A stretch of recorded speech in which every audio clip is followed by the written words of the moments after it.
जी good morning. Saraswati online classes में आपका स्वागत है। और हम अपना सेकंड चैप्टर कर रहे थे सूक्ष्म जीव मित्र एवं शत्रु। सूक्ष्म जीव होते हैं जो कुछ होते हैं सूक्ष्म जीव हमारे लिए उपयोगी होते हैं, उन्हें मित्र कहते हैं। कुछ होते हैं जिनसे हमें नुकसान पहुंचता है, जो हमारे लिए हानिकारक होते हैं, उन्हें कहते हैं शत्रु। तो अब हम बात कर रहे थे सूक्ष्म जीवों से होने वाले रोग। सूक्ष्म जीवों से बहुत सारे रोग होते हैं। तो कल हमने बात की थी कि कुछ रोग होते हैं जो सूक्ष्म जीवों द्वारा होते हैं, और वो सूक्ष्म जीवों द्वारा जो रोग होते हैं वह पानी, वायु या किसी व्यक्ति के संपर्क में आने से भी हमें हो सकते हैं। तो ऐसी बीमारी जो किसी संक्रमित व्यक्ति से, जो बीमार व्यक्ति है, उससे एक अच्छे व्यक्ति में, स्वस्थ व्यक्ति में अगर पानी, जल, भोजन और संपर्क में आने से फैले तो उन्हें संचरणीय रोग कहते हैं। जैसे हैजा, सामान्य सर्दी जुकाम, चिकन पॉक्स एवं क्षय रोग यानी टीबी रोग, ये सब संचरणीय रोग हैं जो किसी संक्रमित व्यक्ति से, बीमार व्यक्ति से, जिसको बीमारी हो रखी है, उससे स्वस्थ व्यक्ति में ये रोग हो सकते हैं। किसके द्वारा होते हैं? जैसे वायु में, जल, दोनों, जिस आदमी को बीमारी हो रखी है उसके साथ भोजन करने से भी हो सकता है, और कायिक संपर्क, एक दूसरे के शरीर के संपर्क में आने से भी हो जाता है। ठीक है। फिर हमने बात की थी कि जब हमें जुकाम होता है तो हमें छींक आती है। छींक के साथ साथ जो कुछ है रोग कारक जीवाणु होते हैं या वायरस होते हैं, वो छींक के साथ बाहर आ जाते हैं, और फिर वो वायरस जो होते हैं वो हवा में फैलते हैं या हवा में उड़ते रहते हैं। जब कोई व्यक्ति सांस लेगा तो वायरस सांस के साथ उसके शरीर में प्रवेश कर जाएंगे और फिर उसको भी सर्दी जुकाम हो सकता है। ये सब संचरणीय रोग, यानी एक से दूसरे में फैलने वाले रोगों के उदाहरण हैं। कुछ रोग, कुछ कीट या कुछ जीव ऐसे होते हैं, कुछ कीट, जैसे हम बात करें अपने घर में आसपास देखते हैं अपन, जो सूक्ष्म जीवों के रोग वाहक का कार्य करते हैं। सूक्ष्म जीवों में रोग वाहक का यानी बीमारी को फैलाने का कार्य करते हैं। जैसे अपने घरेलू मक्खी देखी होगी। अपने घर में जो मक्खी होती है ना, जो अपने खाने पे बैठती है, हमारे मुंह के ऊपर बैठती है, कोई चीज़ गिर जाए तो उसके ऊपर आके बैठ जाएगी। जो घरेलू मक्खी होती है, अपने घर में जो मक्खी पाई जाती है, वो भी रोग वाहक है, यानी बीमारी को ले जाने वाली है। ये क्या करती है? जब हम जैसे मान लो घर में कहीं कचरा पड़ा है, कूड़ा करकट पड़ा है, तो ये मक्खी उसके ऊपर जाके बैठेगी, और उसके ऊपर, उस कूड़े करकट के ऊपर जो सूक्ष्म जीव है वो होते हैं, वो उस मक्खी के पैरों के चिपक जाते हैं। फिर ये मक्खी, जैसे अपने घर में भोजन पड़ा है, ये भोजन यानी खाना पड़ा है जो खुला पड़ा है, उसके ऊपर आके बैठ जाती हैं। तो इसके कूड़े करकट के ऊपर जो सूक्ष्म जीव थे वह इसके पैरों के चिपक के, घरेलू मक्खी के पैरों से चिपक के यहाँ आ गए और भोजन के ऊपर बैठ गए, और ये भोजन क्या हो गया? गंदा। अब ये गंदा भोजन अगर हम करें या दूषित भोजन अगर हम करेंगे तो हम भी बीमार हो सकते हैं। इस प्रकार ये जो घरेलू मक्खी होती है, घरवाली मक्खी, ये भी बीमारी या रोगवाहक का, बीमारी या जीवाणुओं को ले जाने का कार्य करती हैं। तो अतः हमें हमेशा भोजन को ढककर रखना चाहिए। तो अगर इसके बारे में लिखे तो लिख सकते हैं, घरेलू मक्खी लिख लो, चलो मेरे पीछे पीछे लिखो, घरेलू मक्खी लिखो, इसके नीचे यहाँ से लिखो, घरेलू मक्खी कूड़े व जंतु अपशिष्ट पर बैठती है। जंतु अपशिष्ट यानी पोटे वगैरह हो सकते हैं, गोबर, गायों का मूत्र वगैरह, जंतु अपशिष्ट। तो जो ये घरेलू मक्खी, अपनी घरवाली मक्खी, ये कचरा है उसके ऊपर बैठती है और जंतु अपशिष्ट के ऊपर बैठती है। फिर क्या होती है? जैसे ये जंतु अपशिष्ट के ऊपर बैठेगी तो जो बीमारी फैलाने वाले सूक्ष्म जीव हैं, ये रोगाणु जो हैं, रोग फैलाने वाले छोटे छोटे जीव, रोगाणु उसके शरीर से चिपक जाते हैं, उसके घरेलू मक्खी के शरीर से चिपक जाते हैं या उसके पैरों से चिपक जाते हैं। फिर आगे लिखना चाहें लिखेंगे तो फिर क्या होता है? ये मक्खी जो होती है वो गंदी जगह पे बैठती है, कूड़े करकट पे या जंतु अपशिष्ट जैसे गोबर या गाय के मूत्र पे बैठती है। फिर ये जो रोगाणु होते हैं, गाय के मूत्र के ऊपर जो रोगाणु या सूक्ष्म जीव घूम रहे हैं, वह उस घरेलू मक्खी के शरीर से चिपक जाते हैं। फिर ये मक्खी कहाँ बैठती है? जब ये मक्खी कहाँ बैठेगी? वापस खाने पे जाके बैठती है। जब मक्खी बिना ढका भोजन, जैसे अपने घर में कोई खाना पड़ा है, उसके ऊपर ढक्कन वक्कन नहीं है, तो बिना ढके भोजन के ऊपर ये मक्खी बैठेगी, तो बिना ढके भोजन पर बैठती है। जब मक्खी बिना ढके भोजन पर बैठती हैं तो क्या होता है, तो रोगाणु का स्थानांतरण होता है। तो रोगाणु जो है ना, रोग फैलाने वाला सूक्ष्म जीव या रोगाणु, वह सूक्ष्म रोगाणु का स्थानांतरण होता है। रोगाणु उस खाने के ऊपर बैठ जाता है, रोगाणु का स्थानांतरण होता है। जब कोई व्यक्ति ये भोजन जो जिसके ऊपर मक्खी बैठी है भोजन, तो रोगाणु इस भोजन के ऊपर बैठ गए। जब मक्खी या जब कोई व्यक्ति ऐसा भोजन करता है जिसके ऊपर ये गंदी मक्खी बैठी है, तो जब व्यक्ति ऐसा संदूषित यानी गंदा दूषित हुआ खाना भोजन करेगा तो वो बीमार पड़ सकता है।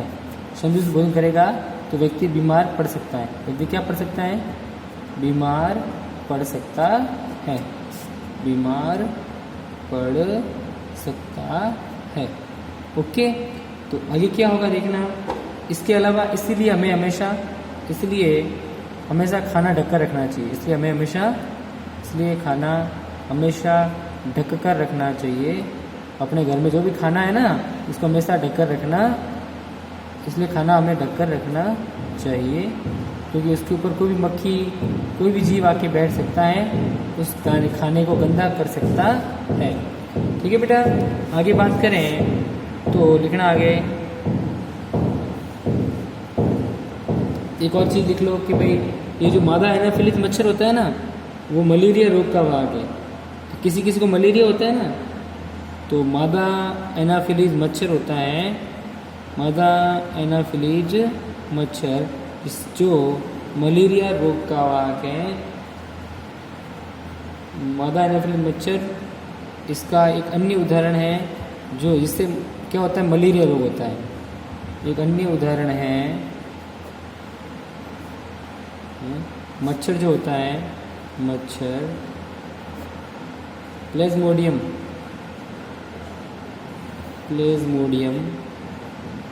यानी मलेरिया बीमारी जो होते हैं ना, मलेरिया परजीवी का उदाहरण है। मलेरिया परजीवी का वाहक है। ये पूरा साथ में लिख देना। एक मादा एनाफिलिस मच्छर होता है जो क्या करता है, मादा एनाफिलिस ये मलेरिया रोग होता है ना, उसका जो मच्छर होता है प्लाज्मोडियम, मलेरिया परजीवी का वाहक है। मलेरिया रोग फैलाने वाला वाहक कौन है? मादा एनाफिलिस मच्छर। और डेंगू का क्या है? मादा एडिस मच्छर। मादा एडिस मच्छर ये क्या करता है? मादा एडिस मच्छर ये किसका वाहक है? मादा एडिस मच्छर होता है, यह डेंगू फैलाने वाला, डेंगू रोग का वाहक है। डेंगू के वायरस का वाहक है मादा एडिस मच्छर। मतलब डेंगू का जो वायरस है ना, उसको ले जाने का कार्य कौन करता है? मादा एडिस मच्छर। और मलेरिया रोग जो होता है उसका वाहक कौन है? मादा एनाफिलिस मच्छर। तो मादा एनाफिलिस और मादा एडिस मच्छर। मादा एडिस मच्छर तो है डेंगू का, और प्लाज्मोडियम जो है मलेरिया परजीवी।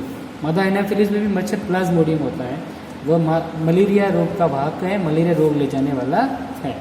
ओके बेटा, तो अब हम ये पढ़ते हैं कि जो मलेरिया और जो ये होते हैं ना अपने डेंगू, ये कहाँ होते हैं? पानी में।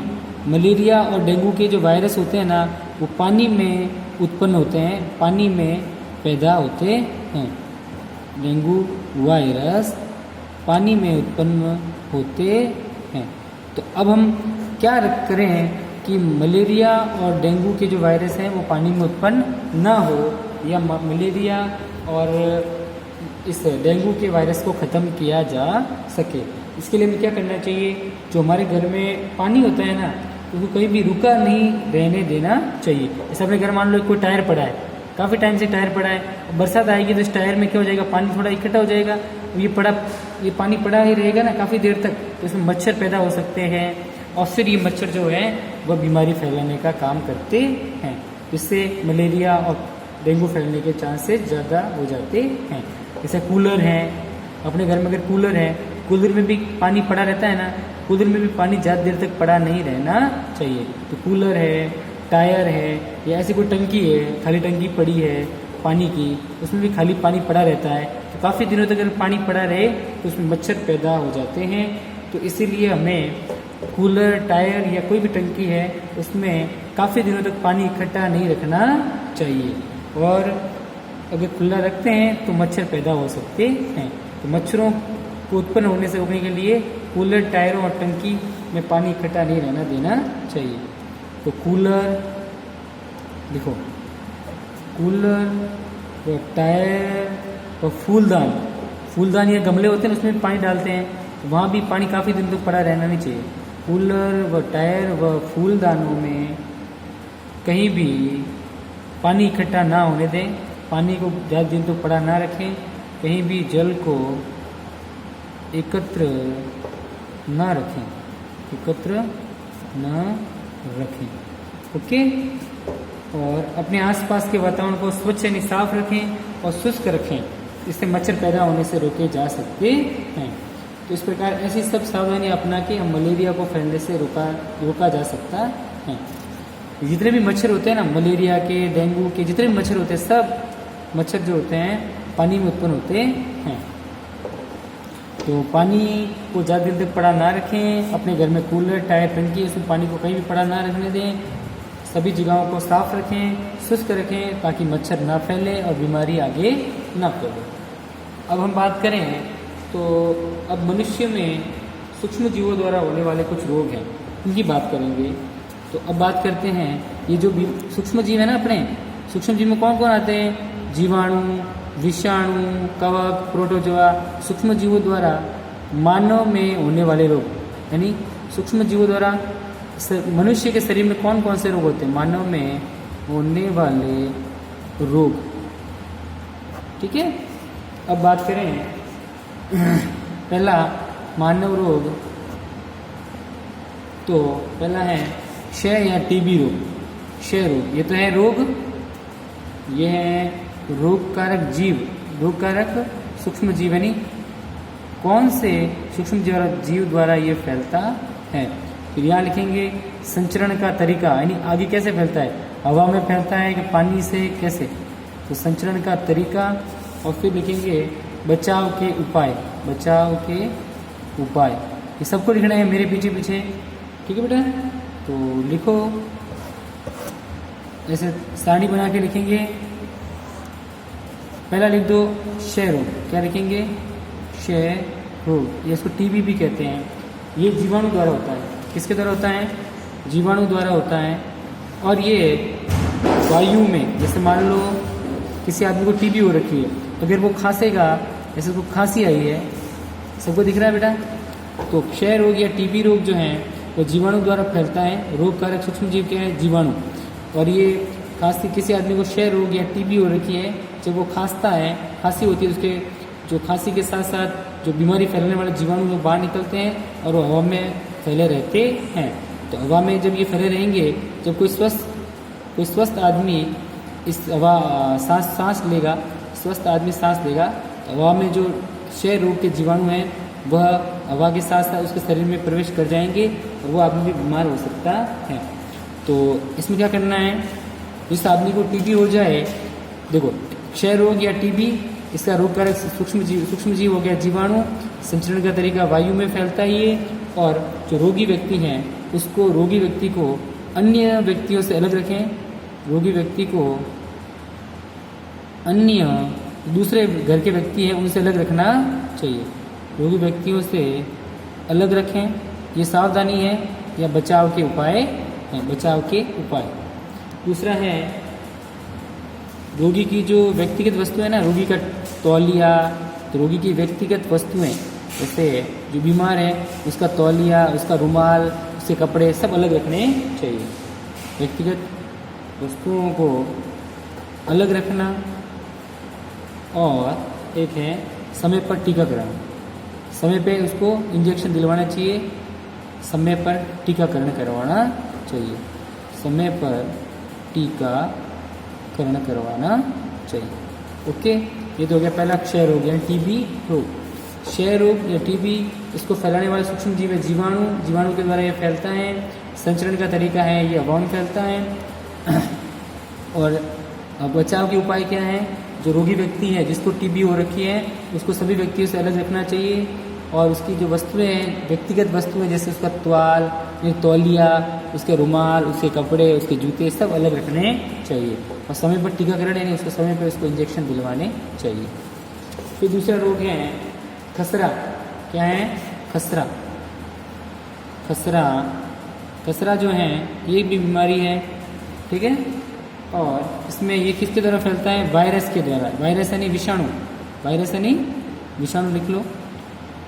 इसका रोग कारक सूक्ष्म जीव वायरस के द्वारा फैलता है ये, और ये भी हवा में, यानी जिसको खसरा हो रखा है, अगर उसके रोग फैलाने वाले जो सूक्ष्म जीव वायरस या विषाणु हवा में फैल जाए तो हवा के माध्यम से दूसरे शरीर में प्रवेश कर जाते हैं। इसका भी यही है, ऊपर जो लिखा है ना, ये का ये कि रोगी व्यक्ति को अन्य व्यक्तियों से अलग रखें, उसको व्यक्तिगत वस्तुओं को अलग रखना और समय में टीका, ये का ये बचाव का उपाय इसमें भी लिखना है। खसरे में भी सेम ये का ये बचाव का उपाय लिखना है। चलिए आगे तीसरा रोग लिखेंगे। तीसरा रोग है चिकन पॉक्स। चिकन पॉक्स अपने माता जी निकलती है ना, अरे भी अपने शरीर पे लाल लाल निशान होते हैं ना, चिकन पॉक्स। सही दिख रहा है? चलो बड़े अक्षरों में लिखता हूँ, चिकन पॉक्स। ये जो बीमारी है इसमें क्या होते हैं, शरीर पे लाल लाल ऐसे दाने दाने दाने हो जाते हैं, होते हैं ना, माता जी निकलते हैं। तो चिकन पॉक्स ये किसके द्वारा फैलता है? ये भी वायरस के द्वारा। चिकन पॉक्स भी किसके द्वारा है? वायरस के द्वारा फैलता है। ये भी हवा में फैलता है और सीधे संपर्क में आने से। जैसे किसी को अगर ये मान लो चिकन पॉक्स हो रखा है, उसके संपर्क में आ गए हम, उसके पास से लेकर शरीर से टच हो गए, तो भी सीधे संपर्क में आने से भी ये चिकन पॉक्स फैल सकता है। तो वायरस इसका सूक्ष्म जीव हो गया, ये वायु से संपर्क में आने से फैलता है। और उपाय वही है जो ऊपर पहले लिखे थे ना, वो कि वो लिखना है, ठीक है बेटा। और ऊपर लिखे थे ना वो कि वो लिखना है, जो ऊपर सबसे पहले क्षय रोग में लिखे थे कि रोगी को अलग रखें, उसकी वस्तुओं को अलग रखें और समय पर टीका दिलवाएं। चिकन पॉक्स का हो गया वायरस। लास्ट है पोलियो।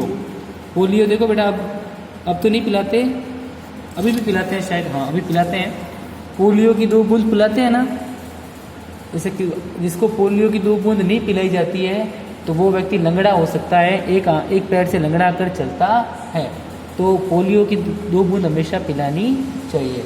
तो पोलियो जो है, अगर किसी को 2 बूंद पोलियो की नहीं पिलाया जाए तो उसको पोलियो रोग हो जाता है, इसमें वह लंगड़ा कर चलता है, उसका पैर सही से काम नहीं करता। ये जो पोलियो रोग है वो किसके द्वारा फैलता है? ये भी वायरस के द्वारा या विषाणु, वायरस यानी विषाणु के द्वारा फैलता है। और ये भी वायु और जल में होता है, मतलब वायु हवा में भी और जल यानी पानी, ठीक है।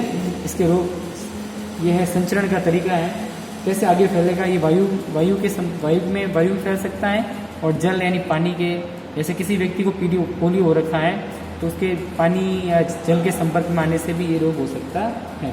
और उपाय वो कि वही है जो ऊपर थे वो, ठीक है। फिर बात करें, 5वां है हैजा। क्या है? हैजा। और एक को लिखो टाइफाइड। टाइफाइड, हैजा और टाइफाइड, ठीक है। दोनों ही जीवाणु से होने वाले रोग हैं। ये भी जीवाणु से होता है, बैक्टीरिया यानी जीवाणु। टाइफाइड ये भी जीवाणु से होता है, दोनों जीवाणु से होते हैं। ये जल व भोजन के द्वारा फैलता है आगे, और ये फैलता है सिर्फ जल द्वारा, टाइफाइड, ठीक है। फिर आगे ये दोनों के देखो सूक्ष्म जीव सेम है, जीवाणु द्वारा ये जल भोजन से आगे फैलता है, ये पानी के द्वारा आगे फैलता है। इसमें क्या करना चाहिए? व्यक्तिगत स्वच्छता, यानी आदमी को खुद को साफ रहना चाहिए। व्यक्तिगत यानी व्यक्ति को खुद को साफ रहना चाहिए, व्यक्तिगत स्वच्छता। इसके अलावा अच्छी आदतें और पका हुआ भोजन,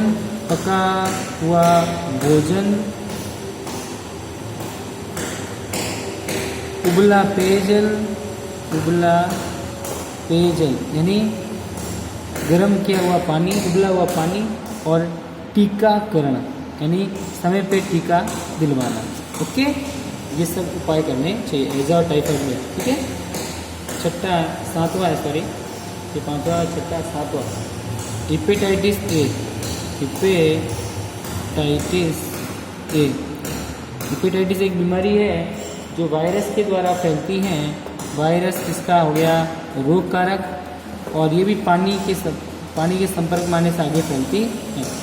और इसका भी है उबला हुआ पेयजल का प्रयोग, उबला हुआ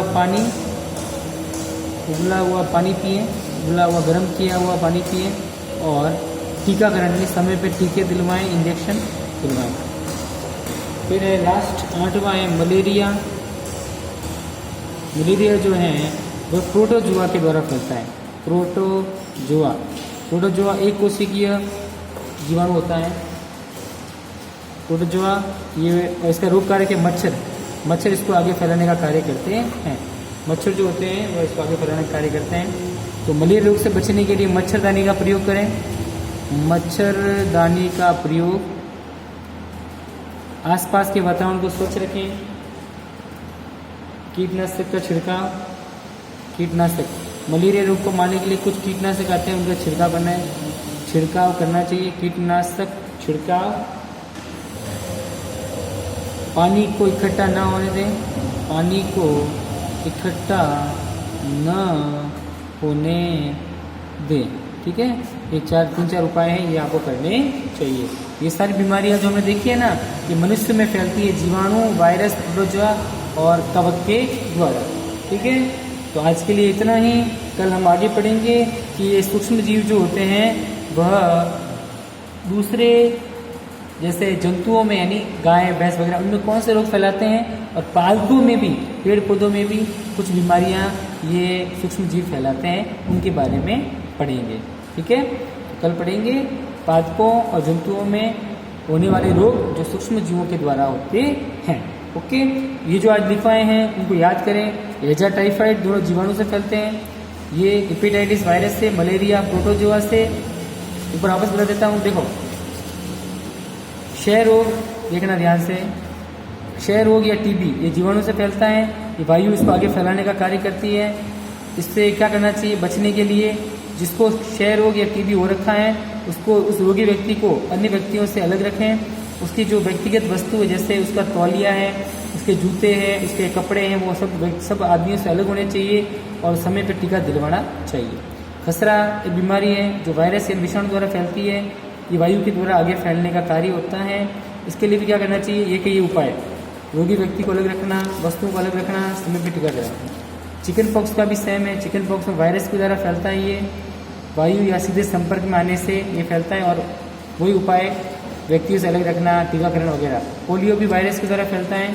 वायु व जल इसके आगे फैलाने के कारक हैं और सेम के सेम उपाय वो करने हैं। फिर हैजा और टाइफाइड दोनों ही जीवाणु के द्वारा फैलते हैं। इसका जल और भोजन है आगे फैलने का, इसका जल इसको आगे फैलाने का कार्य करता है। व्यक्तिगत स्वच्छता, पका हुआ भोजन, उबला पेयजल और टीकाकरण करवाना चाहिए। हेपेटाइटिस से वायरस के द्वारा फैलता है, पानी इसको आगे फैलाने का कार्य करता है।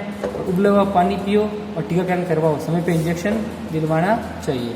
मलेरिया प्रोटोजुआ के द्वारा फैलता है, एक कोशिकीय जीव प्रोटोजुआ के द्वारा, और मलेरिया का रोगवाहक कौन है? मच्छर इसको, मलेरिया को आगे फैलाने का कार्य करते हैं।